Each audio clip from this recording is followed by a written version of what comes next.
The White Wolf of Woodberry. Jack's heavy footsteps crash across the muddy ground of the forest. His breath is heavy and ragged, having been running for what felt like hours. He was properly lost, having been totally turned around in the ambush. His father had warned him not to stray into the forest at night.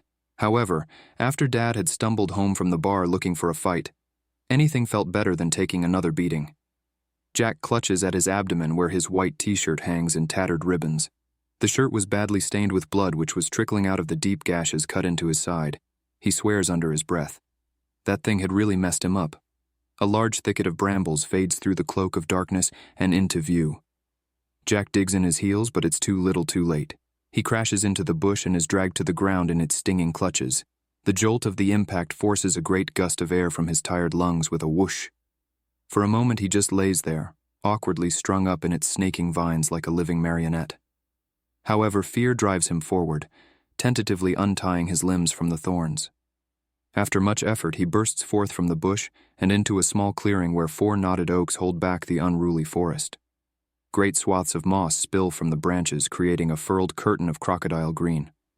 The thin sliver of a crescent moon bathes the clearing in elegant silver light. Jack stands there, utterly enchanted by the beauty of the Oregon outback. The entropic symphony of the vegetation weaving together to create a picture much like one you'd find on a postcard.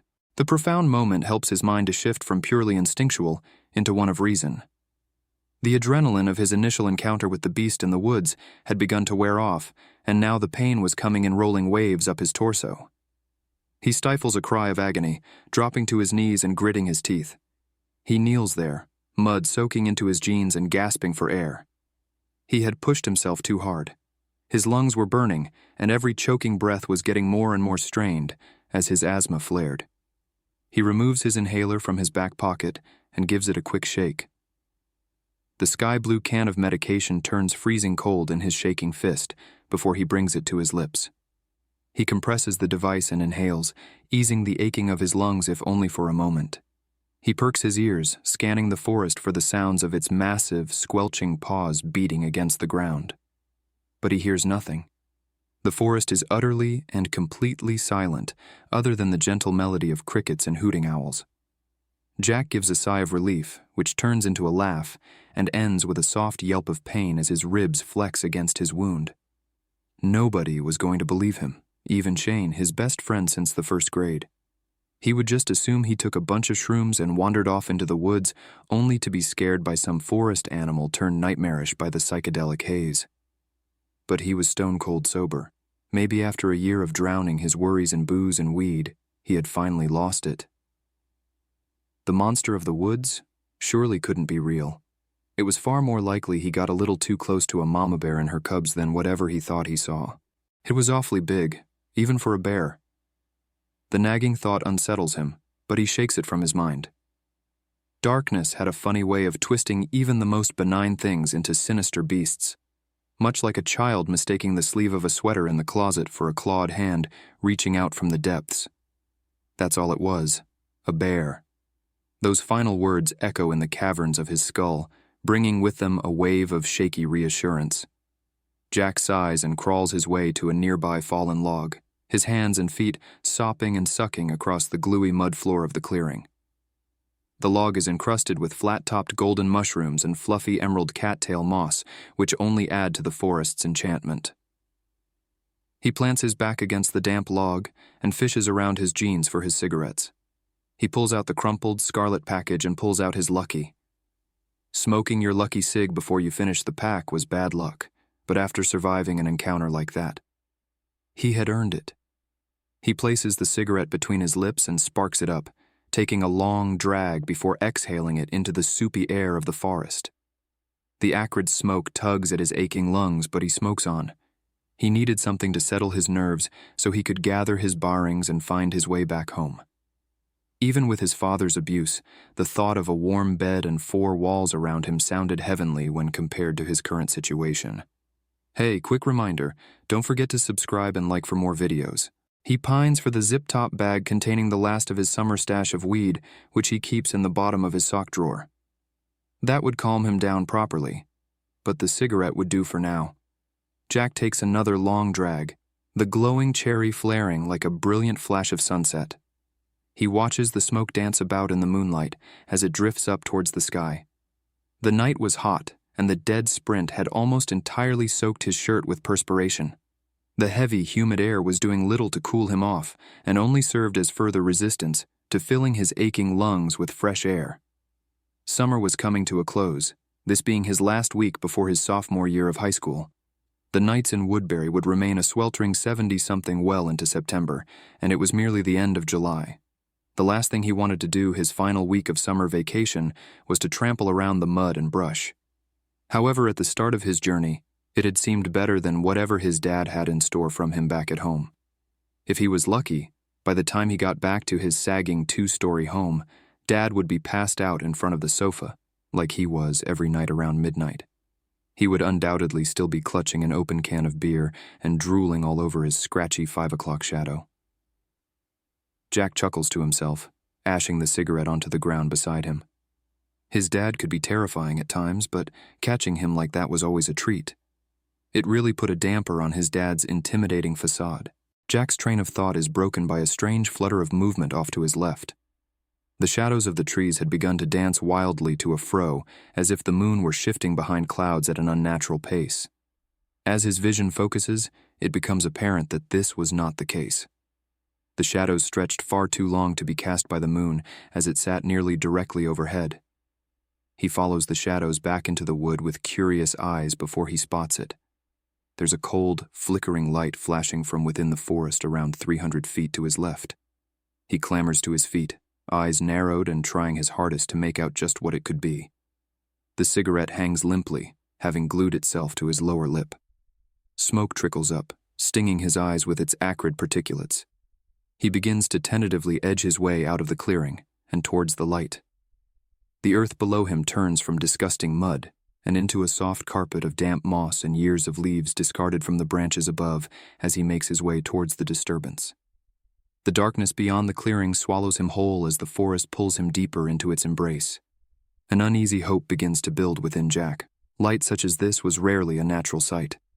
Maybe somebody had heard his shouts and had come to investigate, but he was deep in the woods by this point. Not a single soul lived this far out. As Jack draws closer and closer, the sound of a staticky droning begins to emanate from the forest, growing in volume. It's like billions of buzzing flies and the crashing of waves folded into one ominous frequency. The sound bounces across trees and boulders, creating the illusion of coming from all around him. Unease begins to grow within him, a great big balloon of anxiety inflating from the waves of sonic dread. Jack weaves his way between the towering trees, drawn deeper within by the siren call of curiosity. The forest was growing tighter and tighter, like some sort of cage. Every precious inch of soil fought and died for by twisting nets of flora. He squeezes between 2 alders fused together at the base, nearly tripping over the ensnared roots of the trees, which were wrestling for dominance at their base. He stood face to face with a large round boulder, which has been split straight down the middle by a large black tree with a furling mess of bare branches stretching out their fingers towards the stars above. The roots snake down through the crack, creating a nested curtain of wood. It's as if the tree, in its desperate attempt to find the nurturing soil below, had burrowed straight through the stone. The boulder is entirely encased in a snarled heap of brambles adorned with tiny maroon berries along its crawling vines. The strange light seems to be coming from just behind the stone. Jack surveys his options, coming to the uneasy conclusion that if he wants to satisfy his curiosity, the only path forward would be to crawl through the craggy heart of the heaping silvery stone. Jack sighs heavily, his breath almost cold in the sweltering night air. God damn it, Jack, just let it be. For a moment he genuinely considers just turning back and forgetting about the oddity beyond the crawl, but he knows it would haunt him. He would lay awake in his iron-framed bed with its blue-striped quilt and ponder on the mystery of the wood for years to come.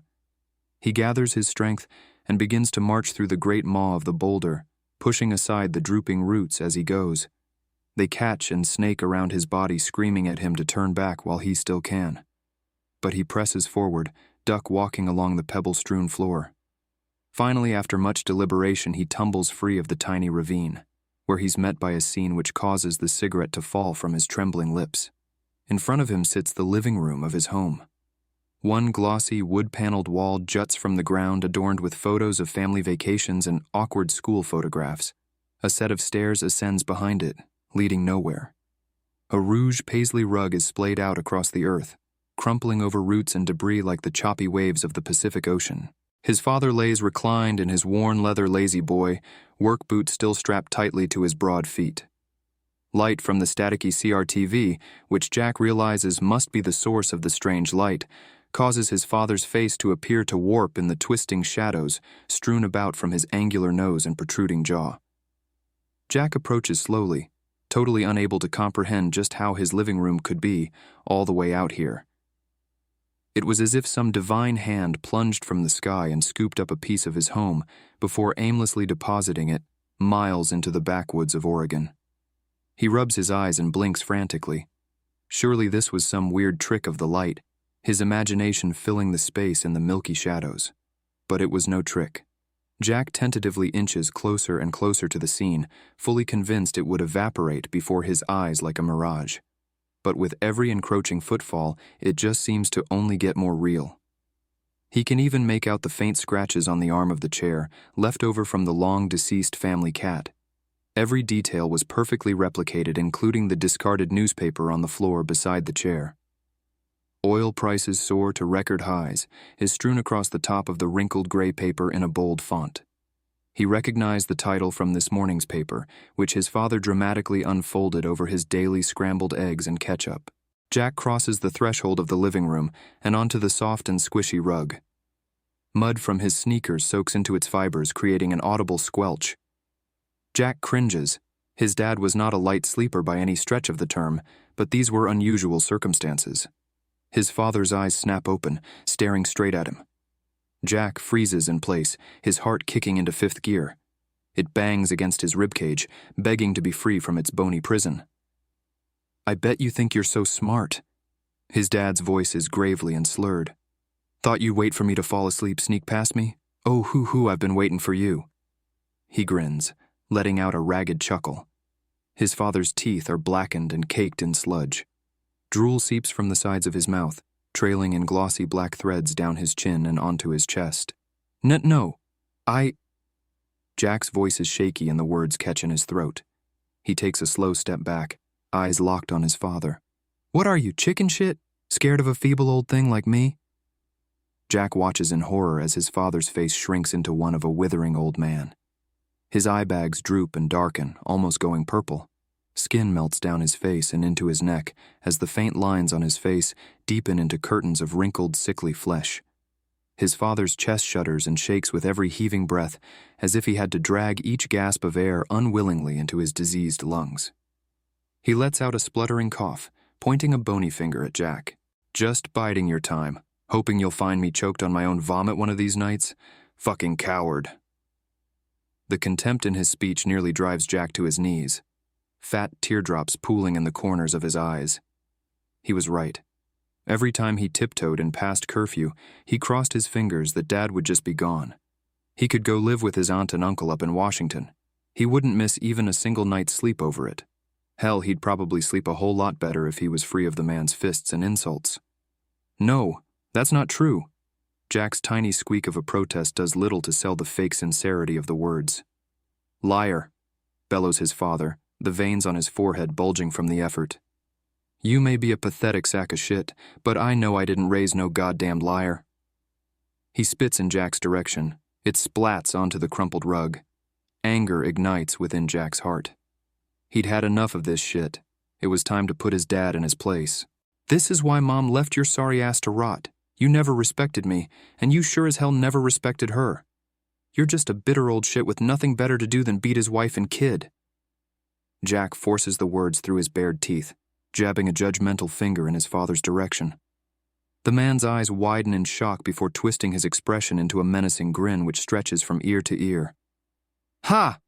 His father's creaking laughter echoes across the still night air, amplified into a million shrieking howls of laughter with tirade upon Jack.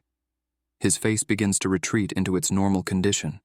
the saggy skin racing back up from his jowls before stretching taut around his boxy cheekbones, and his gaunt eyes dart forward from the hollow recess they had sunk into. "Got a problem with the way I treat my own kin? Why don't you go and do anything about it then, instead of slinking away with your tail between your legs?" His father's retort is dripping with contempt. Jack stops his slow retreat, flushing as his dad's words strike true with every backward stride. "Come on, face me like a fucking man." Charred spit flies from his dad's bared teeth. The little droplets stain his gingham shirt. He grips the arms of the chair, rising to his feet. Jack had failed to notice that something was off about his father's body in the fog of the strange occurrences of the night. His arms and legs were inhumanly long and crooked, as if his body could not remember where the joints were meant to be. He stands taller than any man living or dead. Jack, who was already a staggering 6'4", met its belt at eye level. Jack stares up at its animalistic eyes and falls on his back, scuttling away from the creature on his heels and elbows. "What the fuck?" Jack's voice is stricken with fear. The words come out barely above a whisper. "What did I tell you about that damned mouth?" The creature wearing his father's face barks towards him, scolding him for his language. It shambles towards him where before his eyes the creature's hair lengthens, snaking its way down to its clothed shoulders. It sprouts yellowed knobby claws of keratin from its twig-like fingers, which reach out towards the supine boy. This undoubtedly was not his father, but was instead some nightmarish replica. It had lured him in with terrible curiosity before springing its trap upon him. Jack lets out a shrill scream which is met by its twisted laughter. The beast lurches forward, pinning him down by the neck. Jack clutches at its crooked fingers, desperately trying to pry them off of his constricting windpipe. It's no use, the creature's grasp only coiling tighter and tighter around his neck. The beast howls with wild laughter like the sound of a baying hyena. Jack can only helplessly look up at his assailant, who still wore the mask of his father's face twisted almost beyond recognition. Jack begins to gag and choke, the narrow tube of his esophagus nearly entirely shut at this point. "I'm not ready to die." The thought careens through his head, sending a surge of divine energy through his body. With a desperate, choked war cry, Jack gets his feet up and under the beast's heaving chest. He pushes with all his might, sending it careening back and away from his position. Jack chokes and gasps, forcing as much fresh air into his lungs as possible. He gets to his knees and stands to face his assailant, but to his horror, the beast had completely disappeared from view. He swings his head around, combing the darkness for any sign of the thing. Only the wrinkled trunks of trees return his gaze. They look over him, the branches dancing on the breezy as if they were laughing at him. A sharp sting of a branch cracking echoes from his left. Jack whips around to face the sound, but again, nothing but shadowy forest greets him. Another crack tears through the night, this time to his right. Then another, this time behind him. Before he can turn, a blast of humid air whips past him, bringing with it a sharp, stinging pain across his back. Jack goes down on one knee, floored by the pain. He lets out an agonized cry which the forest swallows whole. The whipping sound of branches and forest debris careens towards him. Jack, acting purely on his feral instincts, rolls forward, flopping awkwardly onto his back. The sound of claws cutting through the air whizzes past his ear. He had narrowly avoided the beast, but it wouldn't be long before its next attack. He rolls over and pushes himself to his feet, whipping his head around violently to find it. He spots a blurred wall of flesh skirting behind a tree snaked in furling vines of ivy. Without a second of thought, Jack takes off in the opposite direction. His footsteps pond across the fabric of the rug before turning into the squelch of mud. It grips at his sneakers, threatening to drag him to the ground, kicking and screaming. However, it only encourages him to run harder into the darkness of the forest. He leaps over a small, moss-covered boulder and hits the ground in a dead sprint. The sound of billowing leaf litter and snapping branches surges up from behind him. Jack tries to react, but the beast is too fast. It catches his calf with its searing claws, dropping him to the ground. Jack faceplants into the mud, knocking an incisor from his mouth which clatters across the leaves lost forever to the forest. He skitters to a stop, his chest cut up by the fallen brush. "Help!" Jack screams out, knowing all too well that his cries would go unanswered. Hot blood is pooling in his mouth, seeping in steady drips from the empty socket in his gums. The beast latches its bony fingers around his ankle and begins to drag him across the ground back from where he came. Jack kicks and screams at the beast, but to no avail. It continues its slow, lumbering pace towards the living room, where this nightmare began. He struggles to keep his head up as putrid mud begins to fill his mouth and nose. It blinds his senses. All he could see, all he could smell, all he could taste. This soup of decay mixed with his own blood. He was going to die here. The thought spirals him into a primal madness. He begins to cry, screaming into the ground and digging in his fingernails. They slough off under the pressure, sending peeling waves of torment up his digits and into his arms. The bubbling mud turns back into the soft fibers of the rug on the floor. The beast swiftly tightens its hold on his leg. Jack feels the bones splinter beneath its enclosed fist, followed by the sharp prickles of the shards breaking the skin. He lets out a choked cry before falling limp, utterly defeated. The beast releases him and he can hear its padding footsteps and heavy breathing fade off and into the trees. Jack is struck with a wave of confusion. Why had it left him here? Did it grow bored of me? Would it return for more? The questions swirl around his head. Surely it couldn't be over. With much effort, Jack rolls over onto his back, propping himself up on his elbows. He was facing the TV, which had shifted from the snow which once occupied its glossy surface into a flickering scene of a forest. It's dark and grainy. Jack is unable to glimpse any details from it.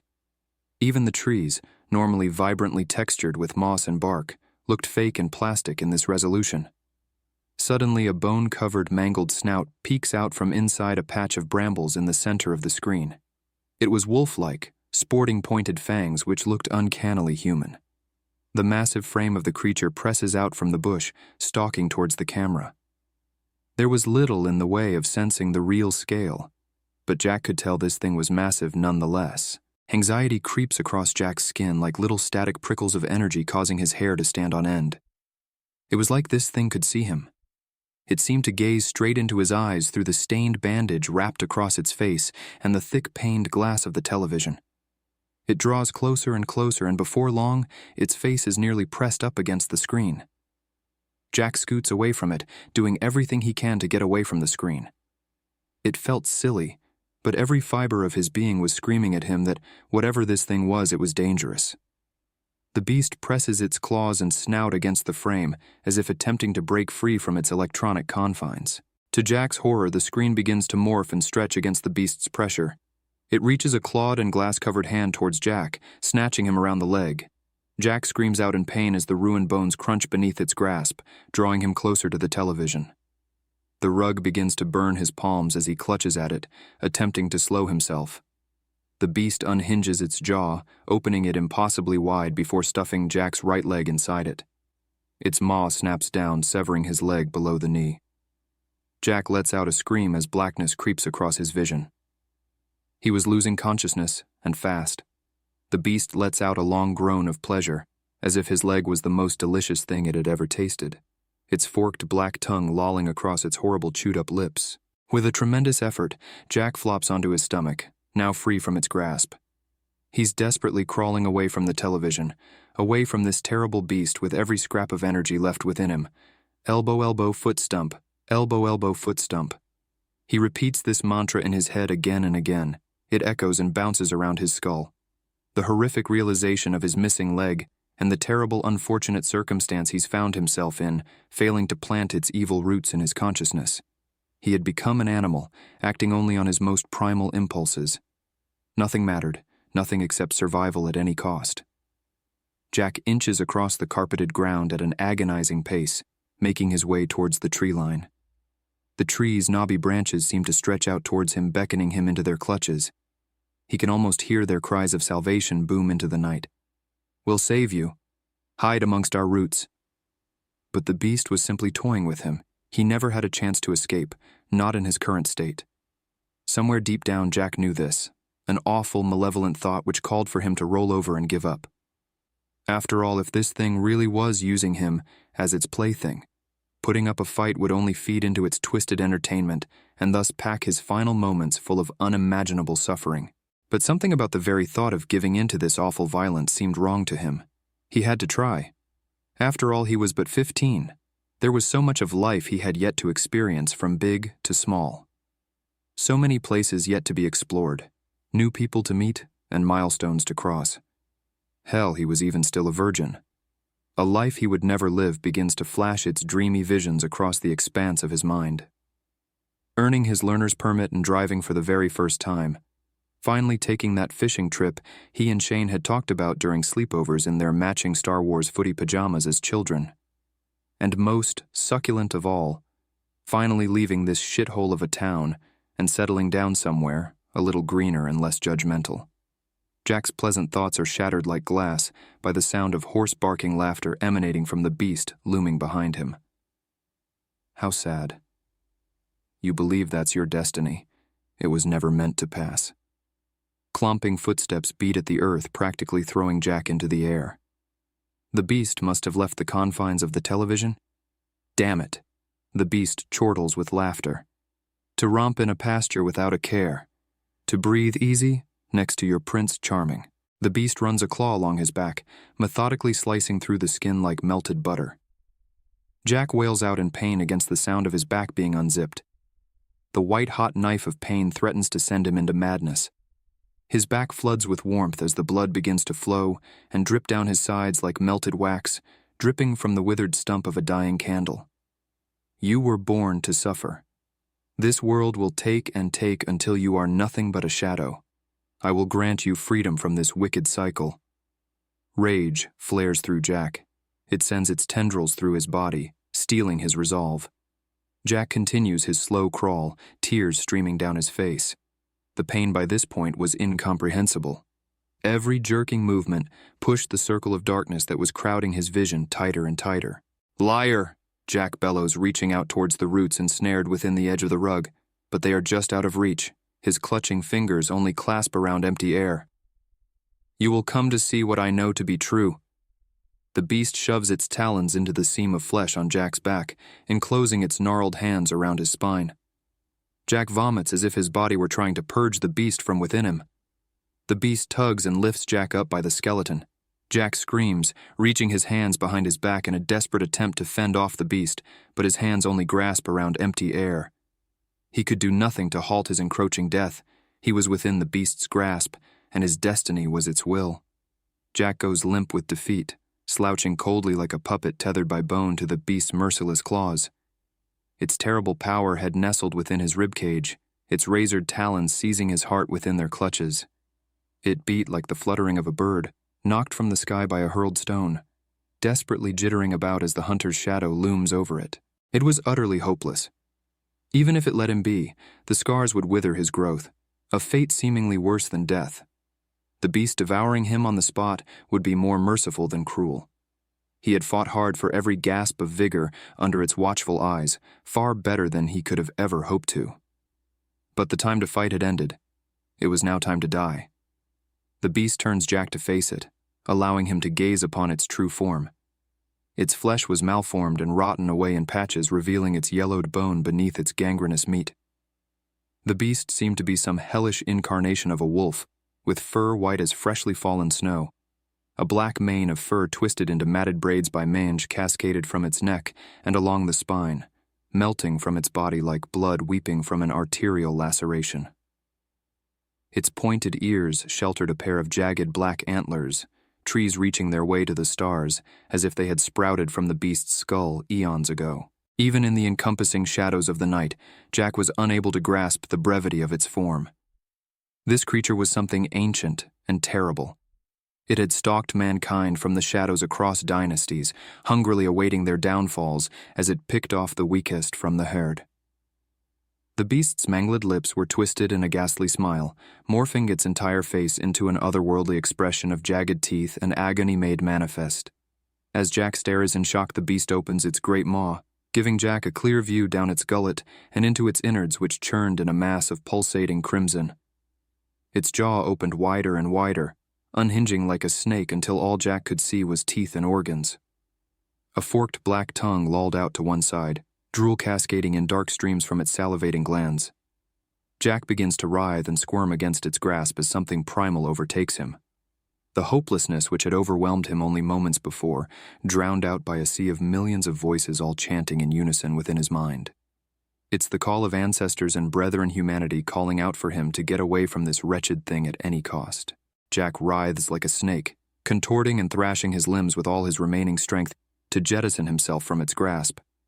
He squirms and wiggles even as his ribs crack and pop in protest in its arms. He lets out scream after scream into the night, calling for help, for his mother and father to rescue him, but all that returns is the howling of the wind through the trees and the deep rumble of the beast's laughter. It begins to lower him towards its gullet. Inch by agonizing inch, Jack's feet creep closer and closer to the jaws of death. Jack kicks out, landing booted feet upon tooth, tongue, and gum. The beast doesn't so much as flinch against their impact. Its one and only prerogative was to feed upon his flesh and soul in a gluttonous rage. His feet dip below its jawline and down its throat, then his torso. Jack lets out one final bellow of pain as his feet kiss its stomach acid before the beast slams its jaws shut, ending his struggle in one swift movement of death. It gives a hearty swallow, lucking its bloodied chops and strides off into the forest, disappearing from sight. We have come to the end of our story. Subscribe and like the video so as not to miss the videos that we will upload in the future. Tell me, what do you think about this story in the comments? I'll see you in the next story.